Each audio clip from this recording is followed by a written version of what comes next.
CBS News Bay Area Afternoon Edition with Ann Mekovic. Thanks for being with us this Wednesday. It is the first day back to class in several districts around the Bay Area. We were at Neil Armstrong Elementary School in the San Ramon Valley Unified School District this morning. The superintendent was there to welcome students back, and he talked to us about the district's new partnership between Google and Gemini with its high schools. We know that AI is going to be a pivotal part of their future and jobs that don't even exist today. And we want our students to graduate knowing how to use this resource and this platform to enhance and extend the work that they're doing. More than 28,000 students attend the 35 schools across San Ramon Valley Unified. And in the North Bay, Santa Rosa City Schools welcoming students back to class today. The district is facing several financial struggles, though. Earlier this year, the district cut millions from its budget, slashed jobs, and shut down some schools. Some campuses were consolidated. And as a result, this is the first year that Montgomery High School will be welcoming students in grades 7 through 12. And in the South Bay, students at Alum Rock Union Elementary School District all heading into the new school year with a temporary superintendent, Sandra Garcia.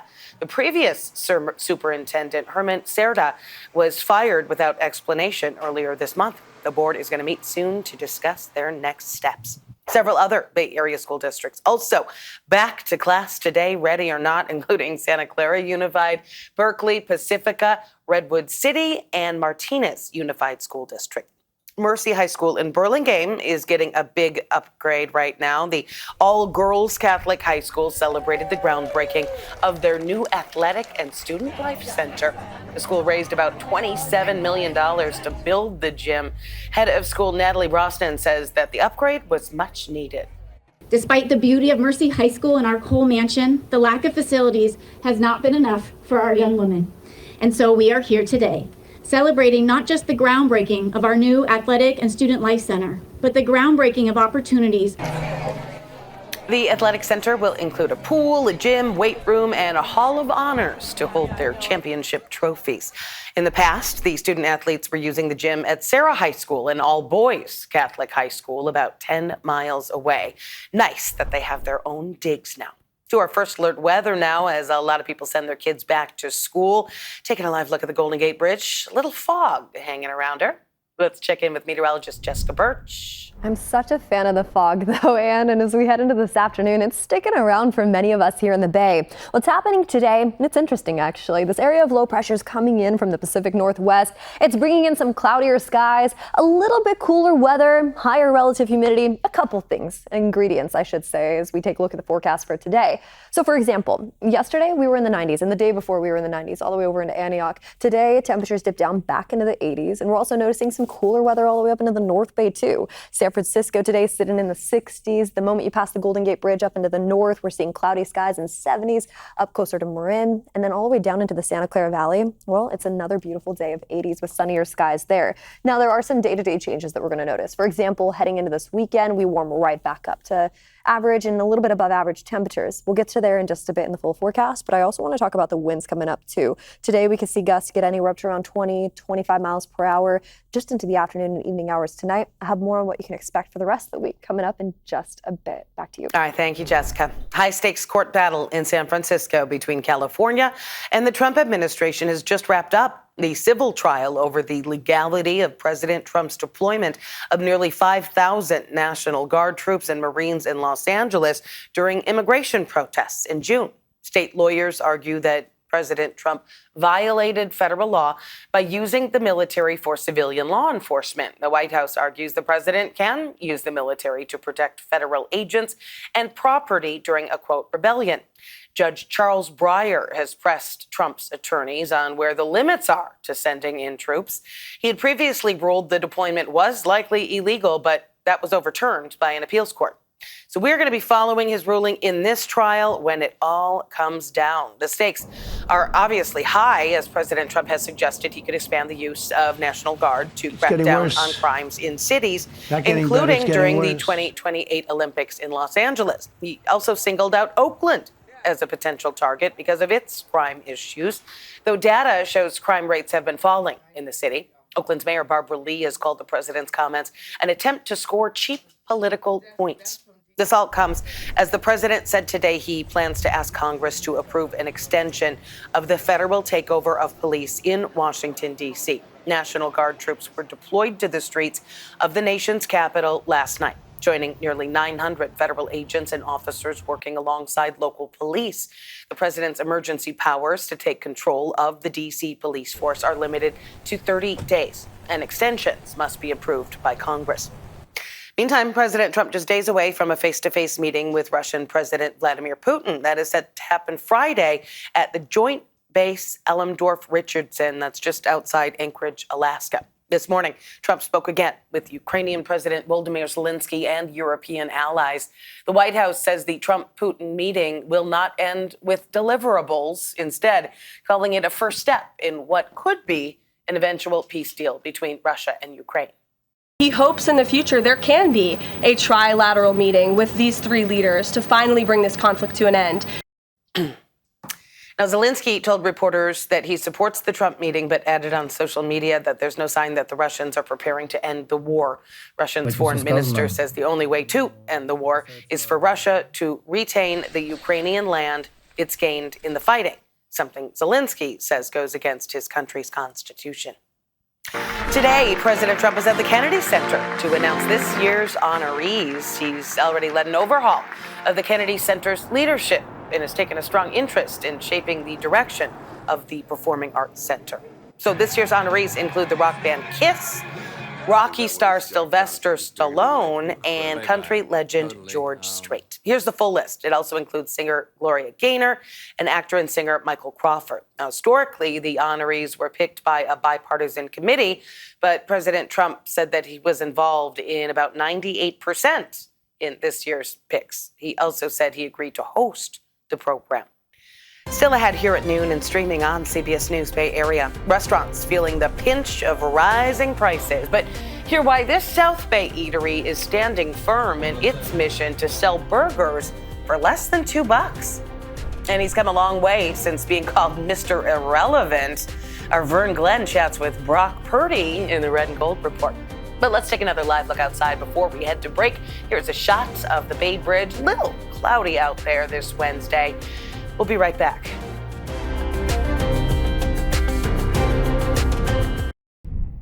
All right, let's take a check on how Wall Street's doing in the middle of the week. Live look at the big board. The Dow is up right now about 400 points.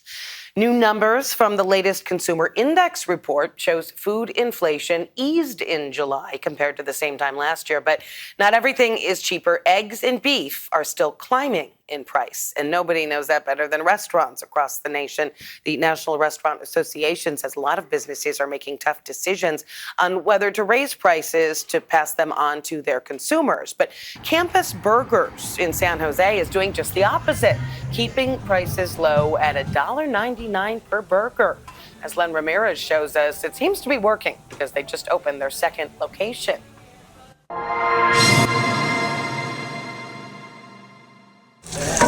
On Park Avenue in San Jose, just across from Hoover Middle School, the smell of grilled burgers and onions fills the air, and a line stretches out the door. 107. That's owner Jim Angelopoulos. He's hands-on, working the prep station at what is now his second Campus Burgers location. And to mark the recent grand opening, he planned to give away 1,000 burgers to celebrate with the community. But when the line didn't stop, neither did he. Saturday, we actually gave away 1,500 cheeseburgers. We thought we were going to give away about 1,000, but the customers kept on coming, so we kept on grilling cheeseburgers. And the crowds are still coming. His claim to fame? The $1.99 smash burger, fresh off the grill with grilled onions, part of a simple menu that Jim says keeps prices low. The $1.90 burger is tough. It's not like we don't really are highly profitable at it. So it is there to draw people in, obviously. How do you do it? How do you do the $1.99 burger? They order them by the dozens. So we sell a box of 12 for about $23. So it's like a pizza box. Instead of pizza, come and have a burger. Thank you. Customers say prices are one thing, but it has to deliver on quality and taste to be a good value. You're dealing with good quality beef here. It's very fresh, tastes very fresh, and then also the fries are obviously very fresh. And where else, who does that at that price? I don't know of anyone. Angelopoulos grew up just blocks from here in San Jose's Rose Garden neighborhood and even went to Hoover Middle School himself. My parents immigrated from Greece in 1968 to the Rose Garden area. So this is like coming back home. It's crazy. With his concept taking off, Jim's already looking at expanding to locations in Santa Cruz and Berkeley, and may even franchising in the future. And Jim says whatever happens to beef prices, he'll keep offering the $1.99 burger. It's what he says will keep him grounded as he grows beyond his hometown. I don't want to change the price. It's tempting sometimes to go a little higher, but I just refuse to do it. I think that's why people come. And that could be a lesson he learned right here in his old neighborhood. All right, it is lunchtime, right? Let's get back to our first alert weather. Taking a live look outside from our Black Mountain camera and checking back in with meteorologist Jessica Birch. It is a beautiful day out there today. The Santa Clara Valley starting to see some sunshine. Off into our inland areas, it's looking similar. But for our friends along the coast, that area of low pressure I talked about earlier that's influencing all of our forecasts today throughout the bay, it's definitely more noticeable along the bay. I'm talking about San Francisco and Oakland, where it's still cool and cloudy right now, and that's the case into this afternoon, with upper 60s and lower 70s in store for us today. Today is one of the coolest days this week. Once that area of low pressure leaves, it gets replaced with high pressure, and that's going to warm us up heading into this weekend's forecast, and it dries us up too. We're going to ditch the clouds as early as Friday. I'll show you that. That's noticeable widespread throughout the Bay Area. But here's our numbers for today. 80s down into the Santa Clara Valley, 90s near Morgan Hill, 70s and 80s mixed anywhere from the East Bay off into the North Bay. And speaking of those two areas, it's the East Bay and the North Bay today that can see gusts anywhere up to around 25, even 30 miles per hour at times. And that's into the evening hours tonight. Now, at the same time, we're also seeing that curtain of fog kind of pull its way back as much as possible, but it holds on tight to the Bay Bridge today. And then the fog fills the bay, pushing all the way through the Delta back into the Sacramento Valley as we head into the overnight hours tonight. So there are some changes for us as we head into the next couple days, and I want to talk about them a little bit more because this midweek cool down that we're experiencing, it's coming to an end after today. Tomorrow we jump back up into the upper 80s throughout most our inland spots. Still holding on tight to the clouds in the morning. We'll ditch them into the afternoon. But by Friday, high pressure builds its way in, and that's actually going to be one of the warmest days throughout the next 7 days for us. A beautiful way to kick off the weekend, a warm way to kick off the weekend too. I mean, 90s in our inland spots. Look at how this is influencing the Bay forecast, because what you see behind me is what we get today. Cloudy skies, mild conditions, temperatures a little bit cooler for this time of year. We build it all the way up into the mid 70s and upper 70s by Friday. Sunny skies will be noticeable into places like San Francisco. Such a great way to kick off the weekend. And then it starts to average out heading into this weekend. Clouds return for a little bit. We're going to see sunnier skies into next week, and temperatures will hold on tight to the 70s, right where we should be for this time of year. Back to you.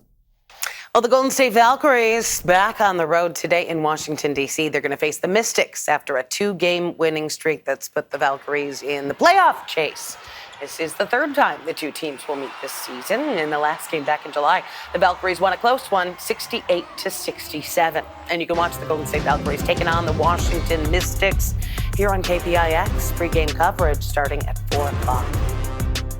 Well, it is hard to find someone whose life has changed more in 3 years than Brock Purdy. Our Vern Glenn spoke with the 49ers franchise quarterback about how far he's come.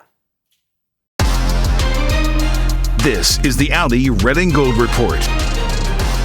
Brock Purdy is entering his 4th NFL season, and he's come a long way since our producers made him wait to do an interview as a rookie. All right, Mr. Purdy has joined us. Tape or live? What do you want? Okay, all right. They're saying hold tight, 1 second. We wouldn't make Brock wait today. Since that interview 3 years ago, Purdy became a starting quarterback, led the Niners to a Super Bowl, got married, became the highest paid player in franchise history, and is now a father. A lot of change since being the last pick of the 2022 draft. It's gone so quickly, and now I'm a father, but more than anything, it's just about taking in every little thing in the present and being where my feet are at, and not missing out on the moment right now, because I know the day will end when I'm done playing football and the next phase of life will come, and that's great. But when that time comes, I'm sure I'll be like, dang, like I wish I would have enjoyed it more in the moment. So that's where I'm at right now. With the Red and Gold Report, I'm Vern Glenn.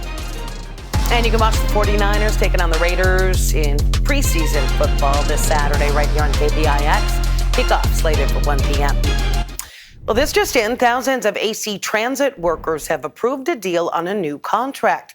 The transit agency says the 4-year deal offers its frontline workers, including bus drivers and dispatchers, more competitive pay. That bargaining agreement also includes strengthened safety and wellness measures, including expanded de-escalation protocols and enhanced customer service training for frontline staff. This all comes as AC Transit has launched some big changes to its bus network, impacting 85% of its routes in the East Bay. That includes the discontinuation of some lines to reflect changing ridership patterns.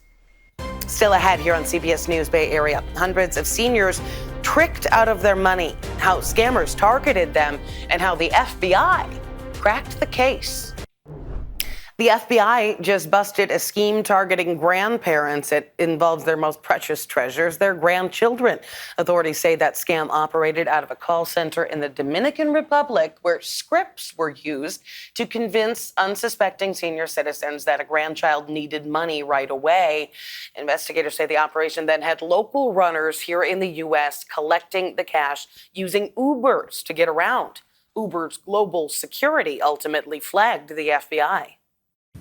These scams are not just financially devastating, they are emotionally traumatizing. Many victims not only lost their savings, but their sense of safety, judgment, and trust in the world around them. More than 400 victims were swindled out of more than $5 million. To help avoid these scams, they say, use a family code over the phone so you know you're really speaking with a relative. Also know that law enforcement will never ask for money over the phone, and watch for warning signs with older family members like secrecy around phone calls or large cash withdrawals. We'll be right back.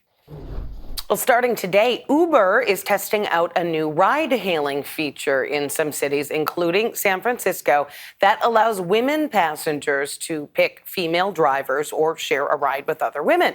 Uber is testing the feature called Women Rider Preference in Los Angeles and Detroit as well. That is it for the afternoon edition. Remember, we are streaming 24/7 on the free CBS News app. And don't forget, you can watch the Golden State Valkyries taking on the Washington Mystics here on KPIX. Our pregame coverage starts at 4 o'clock.